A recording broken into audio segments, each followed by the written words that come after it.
ఒక్కడన్నాడంటే నేను యేసును వెంబడిస్తానని. పాస్టర్ గారు, ఈ రాత్రి ఒక్క చేప మనకు పడింది అనుకో, చెప్పండి. వెంబడించడం, యేసయ్యని వెంబడించడం మొదలుపెట్టింది అనుకో, చెప్పండి. ఇక కొంతమంది ఇట్ట అడ్డం పెడుతున్నారు, కుర్చీల్లో కూర్చున్నాడు, స్పీకర్ అంట. ఇప్పుడు ఒక్క మందిరం పడేశాడు అనుకుంటా, ఇప్పుడు దేవుడు 100 మందిరాలు కట్టించబోతున్నాడు. రగులుతుంది. హల్లెలూయ, హల్లెలూయ. అయ్యగారు, అర్థమవుతుందా మీకు? మందిరం పడిపోవటం ఏంటి? నేనేం నిద్రపోతున్నానా? కాదు, కుదరదు. నేను ఇప్పుడు అంతకన్నా పెద్ద మందిరాన్ని, హల్లెలూయ. అరే రే రే రే పడేయకుండా ఉన్న బాగుండేదిరా రేకుల షెడ్డు.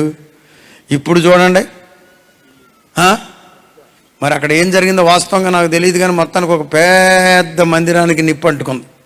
పెట్టారో అంటుకుందో నాకు తెలియదు. లోకేష్ గారు అన్నారంట, ముఖ్యమంత్రి గారు అబ్బాయి, నేనే వస్తానండి, నేనే వచ్చి అంతా అయ్యే వరకు చూసి, కాదయ్యా అడ్డం పెడుతున్నారండి. ఎవరు అడ్డం పెట్టింది? నేను కట్టమన్నానని చెప్పండి అన్నాడు. హల్లెలూయ. నేను కూడా వెళ్ళా, ఉట్టి మాటలు చెప్పట్లా, ఓపెనింగ్కి నేను కూడా వెళ్ళా. నాకు కూడా మాట్లాడే అవకాశాన్ని ప్రభువు ఇచ్చాడు. స్తోత్రం. రాజులను నిలవబెట్టి దేవుడు కార్యాలు జరిగిస్తాడు. మీరు ఎక్కడ కంగారు, ప్రభువును వెంబడించడం మొదలుపెట్టేటట్లుగా చేయండి. ఒక కార్యం జరగటం ద్వారా, చెప్పండి, ప్రజలు ప్రభువుని వెంబడిస్తారు. ఒక స్వస్థత ద్వారా ప్రజలు ప్రభువుని ఎక్కడ దాకా వెంబడిస్తారంటే, కిషోర్ గారు, నిత్య జీవము వరకు వెంబడిస్తారు. దేవునికి స్తోత్రం. నేను ముగించేస్తున్నాను ఈ మాటలు. వీటి చూడండి. ఇప్పుడు ఇక్కడంట బహు జన సమూహములు ప్రభువుని, ఈ రాత్రి మాకు ఎవరు కావాలో తెలుసా? ప్రభువును వెంబడించే జన సమూహం కావాలి.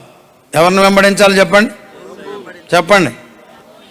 ఒక ముసలమ్మ వచ్చింది, ఏం పెట్టిందో ఏమోనయ్యా అంది. ఏంటమ్మా అన్న? కుక్క పిల్ల వెళ్ళినట్టు వెళ్ళిపోతున్నాడు అయ్యా. దాన్ని అమ్మటంటుంది, కోడలు అమ్మటంట. అర్థమవుతున్నా? ఇంకా ఇటన్నా పోతే అది వేరే సంగతి. కోడలు అమ్మట వెళ్తే కూడా తప్పేనా? గిట్టదు కొంతమందికి. యేసు రక్తమే జయం.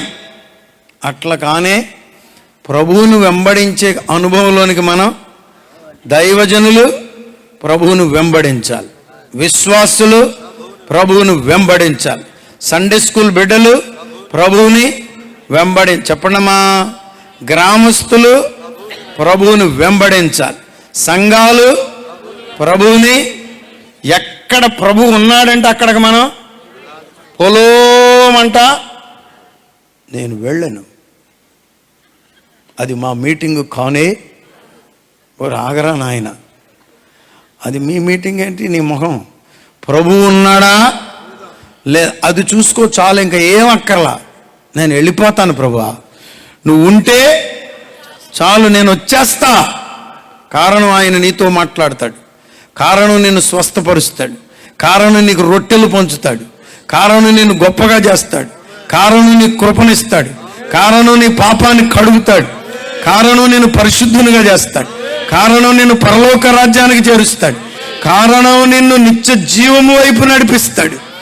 ప్రభువును వెంబడించడం నీకు ఎంతైనా అవసరం.